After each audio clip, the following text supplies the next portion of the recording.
कभी कभी जिंदगी के सबसे बड़े सबक ना किसी किताब में मिलते हैं, ना किसी बड़े सेमिनार में, बल्कि किसी सड़क किनारे एक छोटी सी चाय की दुकान पर बैठते हुए मिल जाते हैं।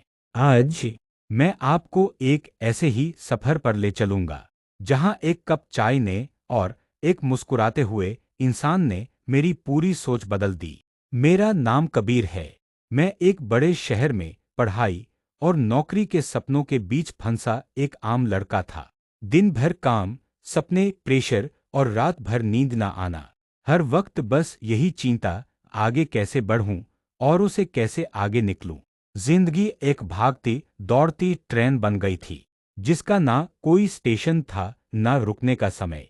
एक बार ऑफिस के कुछ काम से मुझे एक छोटे से गांव जाना पड़ा। नाम था पिपलिया। बस से उतरते ही धूल उड़ती सड़कों ने स्वागत किया और ठंडी ठंडी हवा ने मेरे थके हुए दिल को हल्का सा सहलाया। ऑफिस का काम तो जल्दी निपट गया। अब पास में करने को कुछ नहीं था, तो मैं बिना सोचे समझे गांव की गलियों में टहलने निकल पड़ा। चिलचिलाती धूप थी, पसीना बह रहा था, और तभी मुझे दिखी एक छोटी सी चाय की दुकान। एक लकड़ी की टेबल, दो तीन कुर्सियां, एक किनारे टंगा नीला प्लास्टिक का तिरपाल, और एक मुस्कुराता हुआ बूढ़ा आदमी, पंडित जी। चाय के भाप में वो दुकान मानो खुद एक अलग दुनिया थी। मैंने भी एक कप चाय का ऑर्डर दिया। बैठते ही पंडित जी ने मुस्कुराते हुए कहा, बेटा, शहर से आए हो ना, चेहरे से ही थके हुए लगते हो।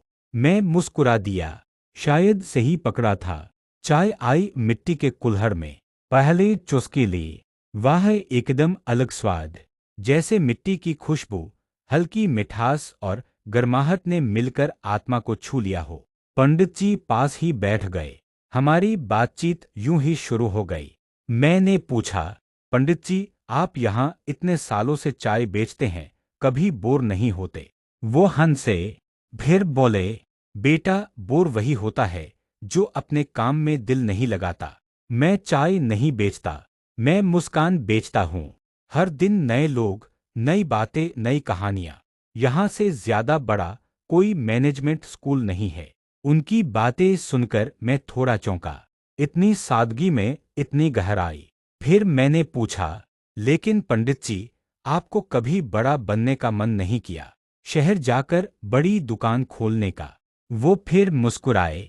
बेटा, बड़ा बनने का मतलब क्या है? पैसे से, नाम से, या दिल के सुकून से?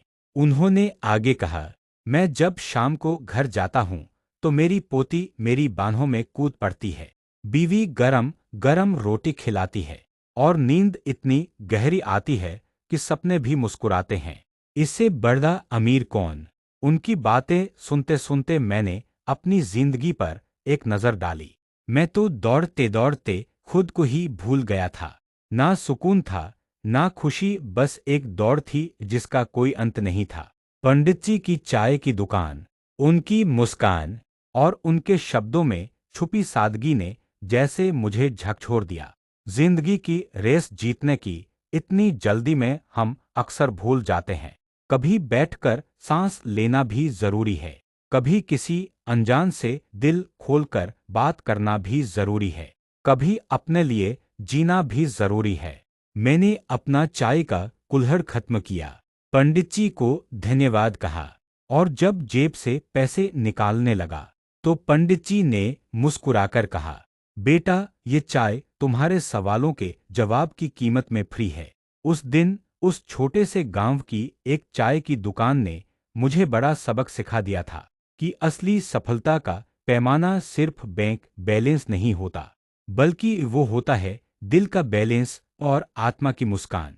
तो अगली बार जब जिंदगी आपको थका दे, जब सपनों का बोझ भारी लगने लगे, तब किसी छोटे से चाय के ठेले पर बैठिए, एक कुल्हड़ चाय लीजिए, और देखिए कैसे जिंदगी फिर से मीठी लगने लगती है।